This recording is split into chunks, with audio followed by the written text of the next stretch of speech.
Yeah, lost my life savings in the market. Ooh, stock chart, you know I had to chart it. Ooh, car, I don't park it. Ooh, lost my life savings in the market. Yeah, yeah.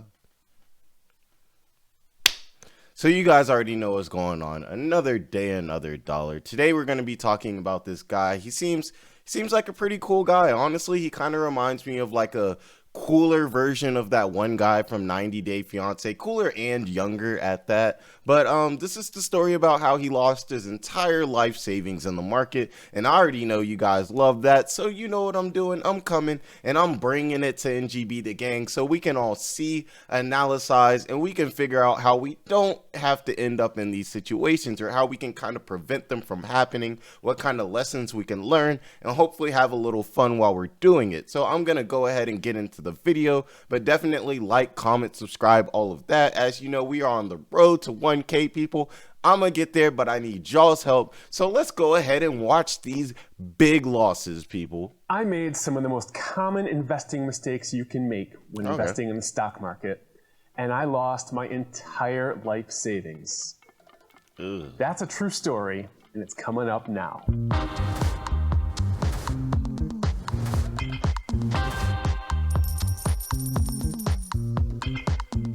How's it going, everybody? Welcome back to the channel. If this is your first time here, my name is Jay, and on this channel, I give you the tools, the tips, and the tactics that you need to get the most out of your money. Check out my guy, guys. I started this channel because I've been investing in the stock market for over 20 years, and I wanted to pass along a lot of the knowledge and mistakes that I've made along the way. Okay. This video is about what I've learned from those mistakes, and I'm going to take you back to the beginning of that 20-year journey right now. So for the story of the investing mistakes that led me to losing my entire life savings in the stock market, we have to go back to the year 2000.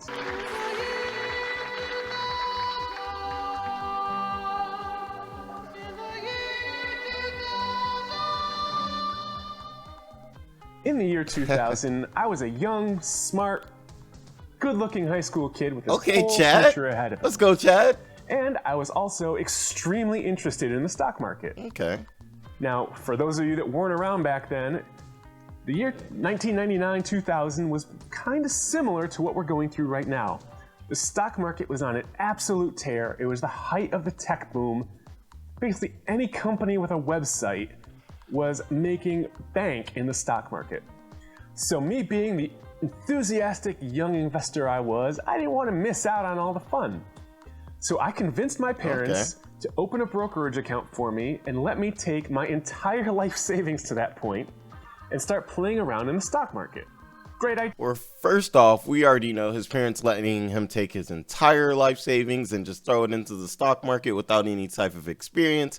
I don't even really feel like we have to go into, you know, why that's not like the smartest thing to do. You know what I'm saying? Maybe let him use a little bit of it or something like that. Or he himself, you know, maybe shouldn't have invested all of it. I mean, we don't know truly the plan yet, but that's what we're going to kind of get into. But what I wanted to say is this guy, I feel like we can probably, a lot of you guys and me myself can see a lot of ourselves in this guy. You know what I'm saying? You're in your early 20s, I know there's some guys that are in their teens, maybe their 30s, possibly even their 40s, you know what I'm saying? But we all have that moment where, you know, something influences us to get into the stock market and we start getting interested. And you know what I'm saying? It doesn't matter if you're 20 or if you're 40, you know what I'm saying? At the moment that you have interest in the stock market, you're essentially a child in the stock market. You feel me? So I feel like we can all resonate with this guy. I mean, his story sounds exactly like my story minus, you know, the tech boom. I wasn't around during the tech boom. I got into the market, you know what I'm saying, when YouTubers started being, you know, really big in the markets and stuff. And you know, my dad has always been in the market his entire life. And so after those two things kind of connecting, I eventually started being like, wow, like I'm really interested in the stock market and I want to see what it can possibly do for me. But we all have that idea of us when we first, you know, decided to get into the stock market, that optimism that you have, you know, you just have this view that like everything is going to be great and you can start possibly trading, getting your Lambos, getting your chicken tendies and everything like that. So I feel like this guy is really relatable. Idea, right? Now this was all the money I had ever saved up, all the money from grandma's birthday cards, Grandma's odd birthday jobs walking cards. people's dogs, my job at the grocery store I was working at the time. Okay. I took it all out of my savings account and put it into this brokerage accounts. Now, much like today, where you can't turn a corner without someone talking about Tesla or Apple or Amazon or Facebook, Them IML and dudes all be these chasing stocks you that are down. just making tons of money. Trade for and me, the trade market for is me. going wild. Everyone wants a piece of it. It was very similar back then. Stocks were going wild. Everyone wanted a piece of it, and of course, everyone had their own opinions. So one day after school, I'm sitting there on the family computer. That's right, we had to share a computer back then. Oh man, My those dad came home fat from back work computers and started back in the talking to day. me about his conversation no. he had with his friend at work. Now, this friend was supposedly a longtime investor, knew a lot about the stock market, whatever, and he said, "Hey, Hewlett-Packard is going to spin off this company. It's called Agilent Technologies. I think it's got great potential. You should take a look at it." Okay. My dad takes this stock tip, comes home, tells me, "Hey, my friend at work thinks this stock has got a lot of potential." So upon hearing that, I just see dollar signs in my eyes. Wow, a new technology company, brand new, spinning off from HP that everyone at the time knew and loved.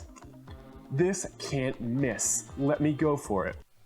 Now, you already know over here on the channel, I'm seeing red flags already. I don't know if you guys felt it. Just like as the story started going along, my dad's friend was telling me about this certain stock and everything. I'm just thinking, you know what I'm saying, light bulbs are going off in my head. I wonder if they were for you guys too. But I cannot lie. You already know on this channel, we do not advocate for trading based on other people's ideas. Now, do I think we should bounce each other's ideas off of each other? Absolutely. Every day when we live stream in the $300,000 to $30,000 thing, we're constantly bouncing ideas off each other, and I think that's a great thing. But I think you should never really trade based off of other people's opinions. Back when I first started trading, I used to be that kind of guy, you know what I'm saying, looking, okay, what type of YouTuber is gonna have, you know what I'm saying, all the right picks, all the right calls, all of that, and all that did was result in losing a lot of money. I always tell you guys the story about me and my dad and the Facebook's earning call that I kind of just went with because he went with it, and I ended up losing a ton of money because of that. Is that his fault? No, not at all. That's absolutely my fault. And to this day, I think that's one of the greatest lessons that I learned. And I think I essentially only really learned it and took it seriously because it was my dad, you know? So don't trade based off of other people's opinions. At least if you can look at what people are talking about, but do your due diligence, do your research. And I hope this man really did his due diligence. I hope he drew up his charts. He saw every possible scenario. He used relative, risk management, because what a lot of people will do is, you know what I'm saying, they'll hear these things and then they'll decide, oh man, well, this is a sure thing. And then they'll start going in with a much higher position size than they normally would. So this is a little lesson possibly that we can learn, but let's see how it works out for him. I took my entire life savings. Oh no. This was probably Please don't tell me January this. of 2000 or so. And I put it all in Agilent Technologies at around $50 per share. So I can see some of you putting the pieces together right now. High school kid takes his entire life savings, throws it into a technology stock based on a tip from a stranger. What could go wrong? Everything. Well, to begin with, nothing went wrong. Okay. From early 2000, the stock started going up nearly every day. Like I said, it was a time where it didn't matter what the stock was. Yeah, the tech if they boom were was involved crazy. in technology, I in the wish I had internet, been in around any way, for it. You were gonna make money. So day after day, I would check my brokerage account, loving how much money I was making on this stock. And then things got nuts. In the first week of March in the year 2000, Agilent Technologies was trading for around $75 a share. Okay. Now, I had bought it around $50 a share, so $75 a share was already a great gain in 2 months, especially for a young high school kid. From March 3rd of that year 50% to March 7th of that year, increase? Agilent Technologies went from around $75 a share to $112 per share in just a few days. And you know what? While I was sitting there watching the stock skyrocket every day that week, alarm bells started going off in my head. Wow, this is great, but this can't really continue, can it? So, I kid you not, at the absolute peak of Agilent Technologies' run from $75 all the way up to $112. Please tell me he sold. I sold at the absolute peak. Let's go.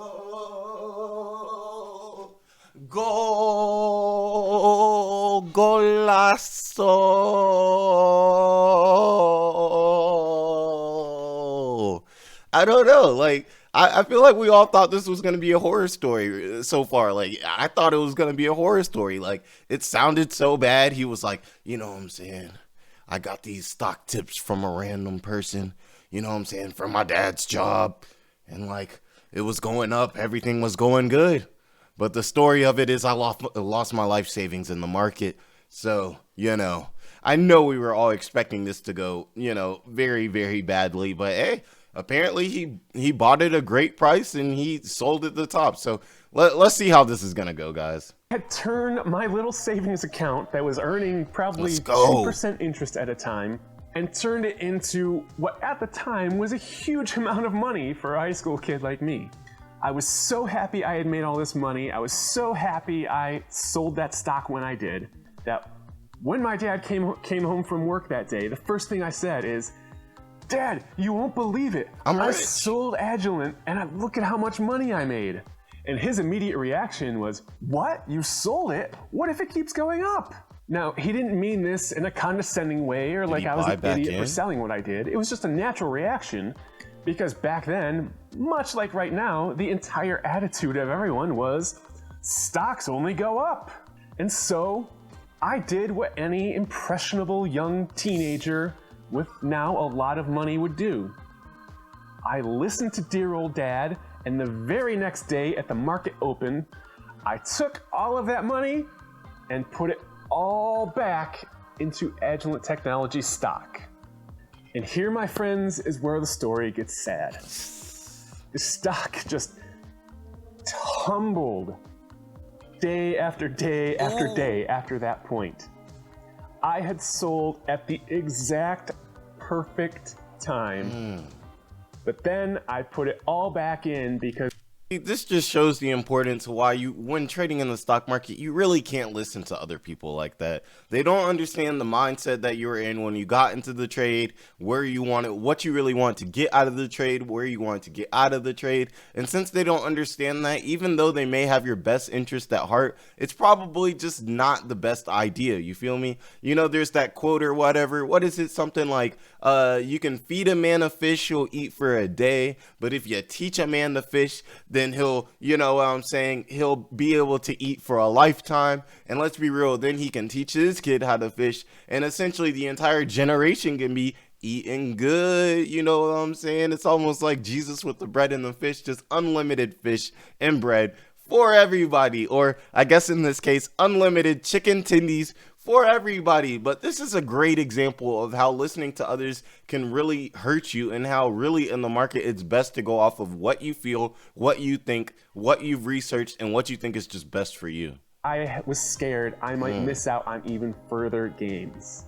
So I continued to watch the stock tumble and tumble and tumble for another few months before finally selling all my shares for a fraction of what I initially paid. So I had taken my entire life savings from that safe, dear old savings account, bet it all on a hot new technology stock, ran it up big, and then lost it all. And then it crashed down. So what's the moral of the story here?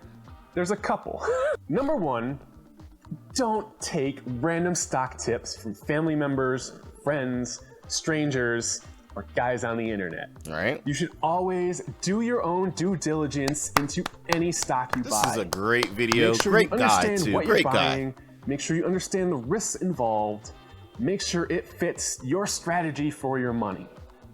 The second lesson, second moral of this story, is don't get caught up in the hype. He feels like it seems like he's still kind of hurt by this loss. Even the flimsiest of websites, if it had a .com on its name, people thought it was gold. So while there were a few gems in there, like Amazon, there were many more companies and websites that were just complete garbage that people just ended up losing their money on eventually. And the third lesson, the third moral of this story, is don't have FOMO, the fear of missing out. I bought back in the stock even after I had made a ton of money on it because I was scared of missing even more gains. When you're investing, when you're in the stock market, Hey, he's saying some good lessons here, people. Y'all better be listening up. You don't have to buy at the absolute bottom and sell at the absolute top. All you have to do is make money. So if we're going to tie that into today's market, my message and my lesson for anyone out there watching is you don't have to hit on every Tesla or Amazon or Facebook or whatever the current hot stock is that everyone wants to pile into. You don't need to hit them all. There are plenty of ways to make money in the market, and our only job is to make sure we're making money. It's like the famous Warren Buffett quote. There are 2 rules to investing. Number 1, don't lose money. Number 2, don't forget rule number 1. So I hope you enjoy this. So this was a great story of how this guy lost, pretty much his entire life savings in the market. And there were also a lot of gems that you can really take from this. You can take a lot about not getting, like he said, not getting stock picks from strangers, family, anybody like that, making sure that you do your due diligence. Also, a great thing that I think that he spoke on is how in the .com era, basically anything that was a website, people wanted to buy into because they were essentially just going up. This reminds me of how people were buying all types of different cryptocurrencies or penny stocks or things that may not really have true value, but just because they're hot at the moment or something like that, then you all of a sudden decide to trade them. Kind of like GME. GME was a little underpriced, when all that whole GME for the chicken tendies thing, came in. It was a little underpriced, excuse me. But essentially people weren't buying into it because it was a valuable stock. They were buying into it because of the hype. And we should always remember to buy things that, especially when we're investing as opposed to trading, we should always invest into things that are value based. You know what I'm saying? You want to invest in good companies. You don't want to invest in a bad company simply because people are hyping it up, because what can happen? It can lose that value because essentially it doesn't have any value. So there are a lot of gems here. There was a lot of lessons to learn. Clearly he learned his lesson and was able to bounce back. So if you deal with any big losses, you know that you can definitely bounce back as well. So I hope you guys really enjoyed this video. I think this was a good one. It wasn't like the crazy story of somebody being down bad or doing anything overly stupid or anything like that. But it definitely showed us a lot in not listening to other people, choosing good value-based stocks, and like he said, not having FOMO. He essentially made the perfect trade that he could essentially make, but he got FOMO, the fear of missing out, and he didn't want to miss out. So then he ended up blowing the entire account just because he didn't want to miss out. So a lot of gems in here, most definitely. So if you guys enjoyed these videos or this video and you found value in it, make sure to like, comment, subscribe. Like I always say, we're on the road to 1K, so help me get there, people. Come on, we putting in work around here, and we're gonna be putting in a lot more work around here. But hey, you guys have a great day, be blessed, and make sure to use the stop loss.